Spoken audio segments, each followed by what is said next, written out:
Kalaboso ang dalawang lalaki sa Bugalyon, Pangasinan na nahuling nagtutulak daw ng droga. May nabisto ring illegal logging activity sa parehong bayan. Makibalita tayo kay Michael Sison ng GMA Dagupan.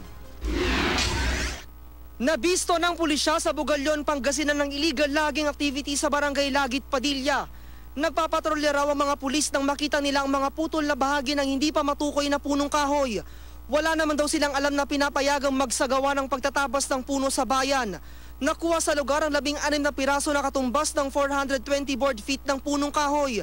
Nagtakbuhan daw ang mga tao sa lugar nang makita ang mga pulis. Ready for transport na pero wala tayong naabutan na kasi nagtakbuhan na siguro nung malaman na may paparating na mga pulis. Wala namang umamin sa mga residente kung sino ang nasa likod ng gawain. Sa pagkakakuan natin ay ibinaba ito galing sa kabundukan natin.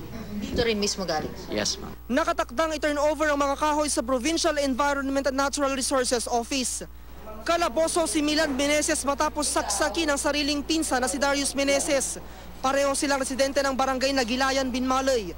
Kritikal ang lagay sa ospital ni Darius matapos magtamo ng saksak sa iba't ibang bahagi ng katawan. Nagtamo rin ng saksak sa katawan si Milan. Nagkainitan daw ang dalawa habang nagiinuman. Umuwi raw si Milan pero sinundan daw siya ni Darius. Pinunta na ako sa bahay, ma'am. Tapos sinaksak ako ng sinaksak, buti lailagan ko. Patuloy ang investigasyon sa insidente. Sa kulungan din ang bagsak ng magbayaw na sina Enrico Maniclang Jr. at Mark Anthony Go. Naaresto sila ng pulisya sa isang drug buy bust operation sa barangay Poblacion, Bugalyon. Nakuha sa mga sospek at 3 sachet ng shabu. Pero ayon sa mga sospek, hindi kanila ang shabu. Bigla kaming pinadaba. Tapos tinutukan kami ng baril. Hindi namin alam, madam, kung ano at bakit. Wala talagang nakuha sa amin. Inihahanda ng reklamong isasampa laban sa mga sospek. Michael Sison, nagbabalita, Pilipinas.